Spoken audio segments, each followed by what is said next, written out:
Many of us are thinking this is strange today that we're back on Zoom, and I must admit at the beginning of the week I didn't imagine that we would have to defer again to COVID for our gatherings. We've just got back into the rhythm of gathering, and some of us are finding it harder than others, but basically we're getting there slowly. We're getting there. We're starting to meet again, and finding that it's part of what we are as believers to desire to want to be a part of a gathering of local believers, and it fulfills so many things within us that we're longing for, and so we're missing that in person this morning, but we will share together as we watch this video on Zoom the sense of being a community together. Today is Palm Sunday, and we are remembering that first triumphal entrance of Jesus into Jerusalem, that we now call Palm Sunday because of the palms that were waved at that time. But it was really a triumphal, humble entrance of Jesus. I mean, we call it the triumphal entrance, but actually it was a very humble entrance into Jerusalem. And we're going to be thinking about that. We've read already, probably already by now, from Mark 11, 1 to 19. And I guess if there's a title for this, we would call it The King Who Came to Serve, because that's exactly what Jesus did. There's such high drama surrounding the procession of Jesus on a colt, riding those last few miles into the very heart of Jerusalem. Josephus, the historian, said that day there was many as 250,000 lambs slaughtered for the Passover that year. So that puts the thronging masses at almost 2.5 million people in Jerusalem, all crammed in to that very small area. And Jesus arrives into that cauldron on the back of a young colt as people are singing and shouting the Passover songs from the Psalms. And they wave their palm fronds in the air, and they lay their cloaks on the floor that Jesus might just pass over those as he enters into Jerusalem. Hosanna, they're shouting. Save! An exclamation of joy and celebration. Blessed is he who comes in the name of the Lord. Blessed is the coming kingdom of our father David. Hosanna in the highest heaven. How different these shouts were from the shouts that he was to hear just a few short days later, when the same crowd were crying, "Crucify him, crucify him." I mean, contrast this to how a conquering general might process. Pomp and ceremony, overload, the glint of the sun on their shining armor, the sound of many studied footsteps on the pavement, crunch, crunch, crunch, the aroma of rose petals as they are crushed underneath their feet. Totally different. But here comes Jesus. Here comes the King of Kings and the Lord of Lords, just riding a lowly colt, a baby donkey, truly like no other king of this world. He did not come to conquer and overthrow the human powers of that day, because he said that they would come and go, but his words would never go. He came with another agenda, and that was to change people's lives. One commentator mentioned the fact that Jesus, on arriving in Jerusalem, whether on that day or the next day, that's not vital for our purpose today, went into the temple and he actually overturned the wickedness and oppression right under the noses of the priesthood, because the real problem was actually what was going on in the temple. It was not the pagans in Rome. It was his own people. Jesus did not come to overthrow a political order, but deal with the root of man's problems, sin and death. Remember that scripture, many of us are very familiar with it, found in the Old Testament in 2 Chronicles chapter 7 verse 14, and it says, if my people who are called by my name will humble themselves and pray and seek my face and turn from their wicked ways, then I will hear from heaven and I will forgive their sin and I will heal their land. Somebody once said that a faith that can't be tested is a faith that can't be trusted. Jesus came to give us a faith that could be tested and a faith that could be absolutely trusted. Jesus came to overthrow the power base of death, in fact, by dealing with humankind's sin once and for all. Justice was in the process of being done as Jesus rode into Jerusalem. The prison doors were about to be broken open, and not just broken open, but kicked open, and captives would be set free. Max Lucado so eloquently stated that that's Palm Sunday, that Christ came to Jerusalem with a passion, and that passion was to deal with sin once and for all on the cross.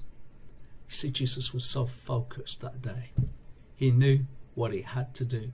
He knew what he was going to have to do to accomplish that. He was passionate for you and for me.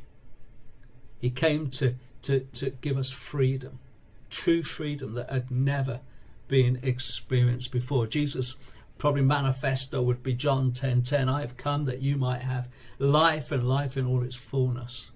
One version says eternal, non-exhaustible life, life without limits. That's not just for the here and now, what we sense, what we feel, what we experience, just in this moment, but forever and ever and ever.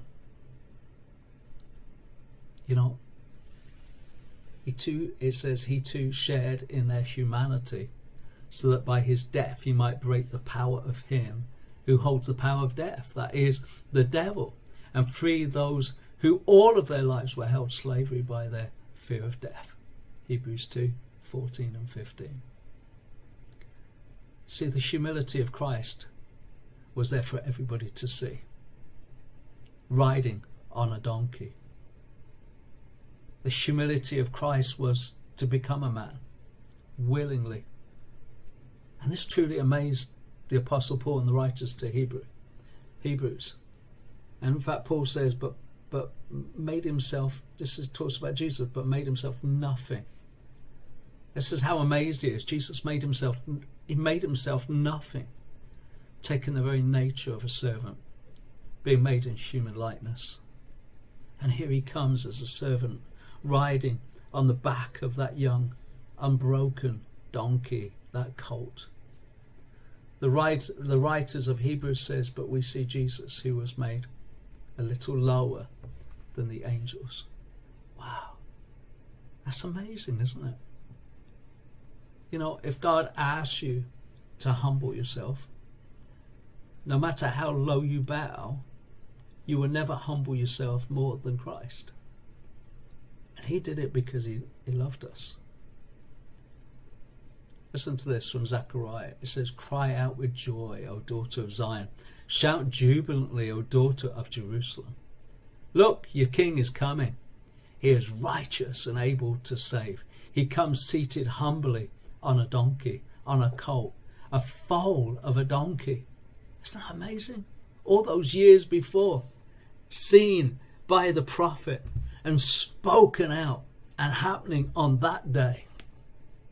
I love the fact that in the midst of all the sounds, the smells and colours, the disciples, who were probably reveling naturally in the moment, did not actually fully even comprehend what was going on. Have you ever gone along with something not fully understanding why? It's very easy, isn't it, when you're in a crowd to go along with something. We've seen it time and time and time again through history, going along with the throng and not knowing why. His disciples, it says in John 12, his disciples did not understand these things, but when Jesus was glorified, then they remembered that these things had been written about him and had been done to him. I can imagine the whispered conversation later in the day. Psst, John, what was that all about? You know, we could point to the Lazarus effect. Word had got about. We can read about that in John 12:17-19, how Jesus raised Lazarus from the grave. And Jesus demonstrates by this act of intervention in the death of a friend that he truly was the resurrection and the life, and that whoever believes in him will live even though they die. What hope we have in Jesus because of this. The amazing thing is that the religious authorities believed that a human spirit would hang around the dead body for 3 days and then depart. But Jesus waited 4 days, demonstrating without a doubt that at all that he has the power to raise the dead.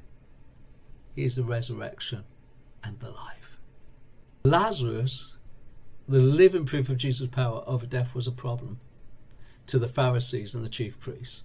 Verse 10 says, and they made plans to kill Jesus, because it is said, because of him many Jews were leaving their teachings and believing in Jesus. The Voice translation says that. So this is all going on and adding to the drama. But at the centre of it, we have Jesus, the King who came to seek and save, set the captives free, to serve and not to be served, riding on a humble colt. Here at the end of his journey, here is more than a nodding acquaintance of how he began. In humility, born in a stable, the King of Kings, witnessed by humble shepherds and an angelic host. Here at the beginning of the final week of his journey, he takes a journey on a beast of burden rather than a sleek white horse. A king who came to serve and not be served. To serve the human race, who for the most part live as though they themselves are the final arbiters of life and death. That day was the beginning of the end of his final journey as the Lamb of God. The Passover had arrived, and the Lamb was prepared, a once and for all sacrifice, that whosoever believes in him shall not perish but have everlasting life. That day Jesus wept, because he knew tragedy was heading their way, because they did not see or understand or receive their deliverance. 40 years later, in fact, disaster came via Emperor Titus and his second in command, Tiberius Julius Alexander, who ransacked the city and tore the temple to pieces and didn't leave a stone standing. Today, while we have breath, today is the day of salvation the Bible teaches us. Trust with all of your heart in the servant king. See, there's nothing else more worthwhile to trust in, to give you a faith that can be tested and trusted. Listen to this quote by Jeff Thomas. The point of Jesus choosing to ride on a donkey into Jerusalem was not to emphasize his poverty, though we know that he had nowhere to lay his head. It was rather different. A king would come into a city riding on a horse when he was bent on conquest, but he would come riding on a mule when he was coming in peace. This action of Jesus choosing a young donkey is a sign that he was not the warrior figure that men dreamed of, but he was actually the Prince of Peace. I hope this encourages you and you're blessed by this message. Thank you. Bye-bye.